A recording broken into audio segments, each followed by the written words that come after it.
गुरुदेव दत्त. श्री स्वामी समर्थ.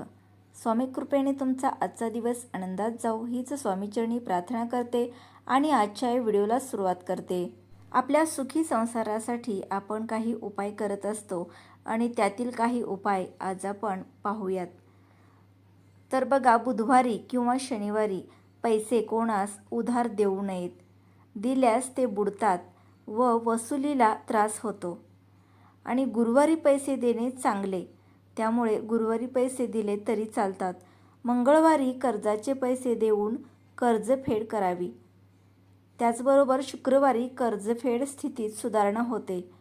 मंगळवारी पैसे कर्ज घेतल्यास ते लवकर फिटत नाहीत. आणि दुसरं म्हणजे सूर्यास्त अगोदर मोठी खरेदी करावी.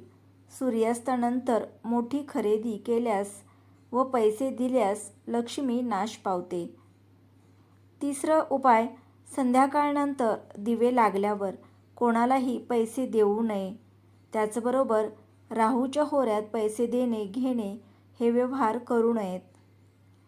आपल्या कपाळी मधल्या बोटाने गंध लावून नंतरच देवपूजा करावी, म्हणजे ती पूजा पूर्ण होते. आपल्या घरामध्ये जर पती पत्नीमध्ये वाद होत असतील तर वायव्य दिशेला राधाकृष्ण यांचा फोटो लावावा. त्यामुळे वाद कमी होऊन एकमेकावरील प्रेम वाढतं.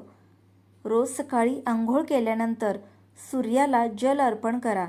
मनःशांती मिळते आणि कामात मन लागते. त्याचबरोबर रोज सकाळी पूजा केल्यानंतर घराच्या मुख्य प्रवेशद्वारावर तांब्याच्या भांड्यात गंगाजल घेऊन ते घराच्या दोन्ही कोपऱ्यावरती टाकावे.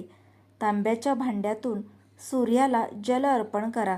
या उपायाने धनाशी संबंधित समस्या दूर होतात. तर स्वामी भक्तांनो, आजचा व्हिडिओ आवडला तर लाईक करा, शेअर करा आणि इंडियन मराठी कॉर्नर या यूट्यूब चॅनेलला सबस्क्राईब करा.